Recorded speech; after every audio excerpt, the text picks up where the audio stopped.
Hi, teachers, colleagues, friends. How are you? I miss you. So we are continuing with week 2 and focusing on reading. And before I got into explicit teaching and instruction, I thought just like I would do in any reading unit, I would want to share the text before I go back and really teach from it. And so when do you do that? You do that during read aloud. So what I did today was I read aloud. Most of you probably know this book, Marshfield Dreams by Ralph Fletcher. If you don't know it, it's a keeper. Great for second through, I don't know, 6th, 7th grade. Ralph, it is his memoir. He takes you through, and he's very young, in these just sort of very small moments. Chapter to chapter is a different small moment that he takes you through in his life as he ages. So it's a great book. I read Last Kiss, which probably many of you know as well. It is one of my all-time favorite short stories, period, end stop. So really love this book. So I read that aloud to the kids today. And, I did something a little different. If you've worked with me, that I talk a lot about interactive read aloud and grand conversations. And when I'm planning an interactive read aloud, I try to think about 3 to 5 skills that I'm sort of planning. And when I'm planning, I think to myself, like, where am I going to turn and talk? Where am I going to think aloud? And where might I have a stop and jot? And kind of holding on to those 3 to 5 skills as I'm working through the book, right? So today, though, when I did this read aloud, I changed that focus a little bit, because I am still focusing very much on feelings, right? Thinking about that quadrant in this book that I think is just life-changing, Permission to Feel by Mark Brackett.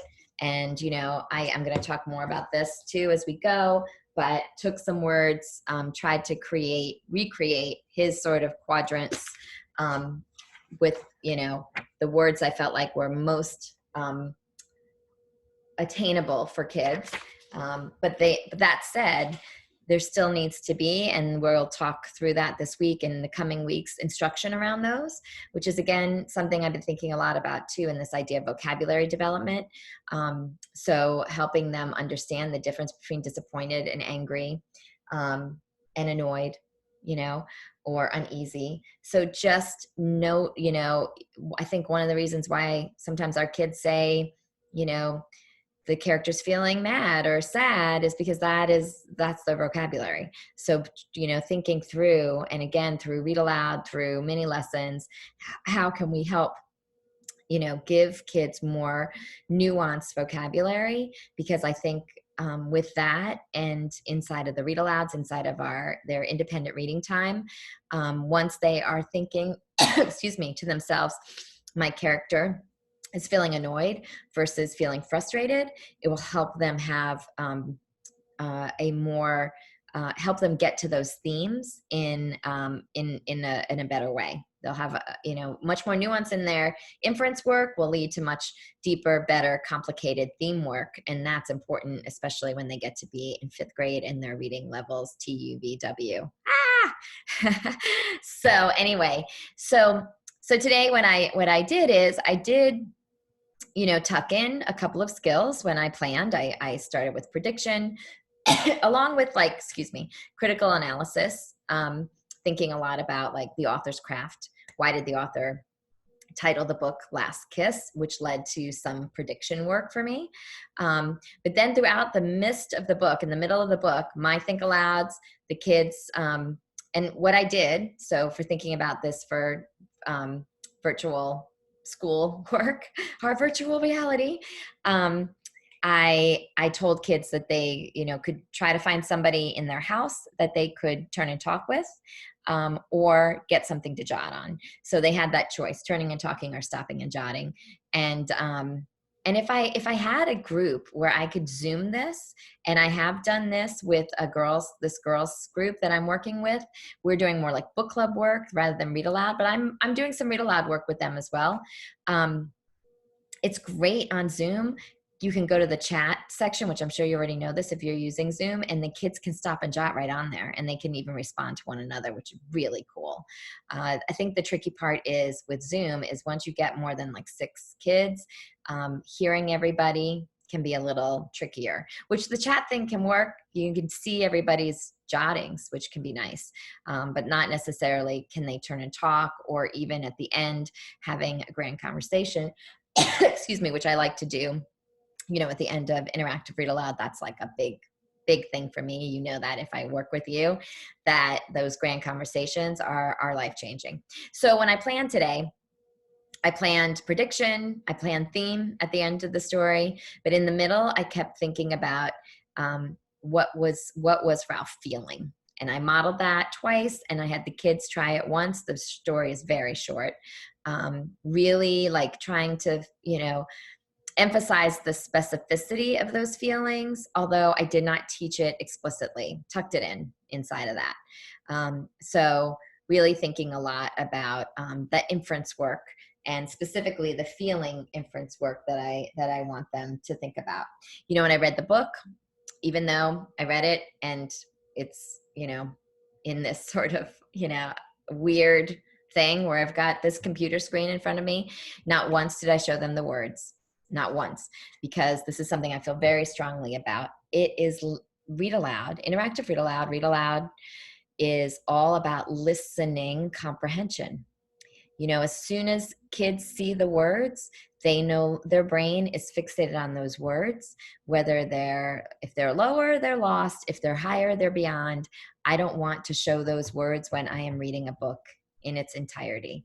If I'm using it for a mini lesson and I want to just take out a part and show that, that's different. But as a read aloud, it is all listening comprehension. One book, sit back, relax, and just listen and get your brain to think. That's what we want you to do, is to think, what are you thinking about these characters? And, and I mean, I think the other thing that's beautiful about this book, and I didn't even do much modeling around it at all, is the idea of like main characters, secondary characters. What are they thinking or feeling? All those things help us with those layers in the theme and perspectives, and the deeper critical work we want kids to do, paying attention to those feelings. So anyway, I wish I could have had a conversation with them. I did say to them at the end, please talk about this book. You probably have certain feelings about it. Share that with any family member, and let this story, live inside of you. It's important, a really important piece. Again, the short story is Last Kiss.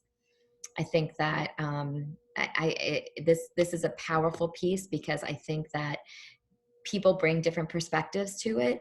And what I love about reading is that the author is, if the writing is done well, there are multiple sides or multiple perspectives around that. And that's when we have discussion, and we add a little layer to our thinking, and it changes us. I mean, we might not change completely, but seeing other perspectives helps us to grow, right?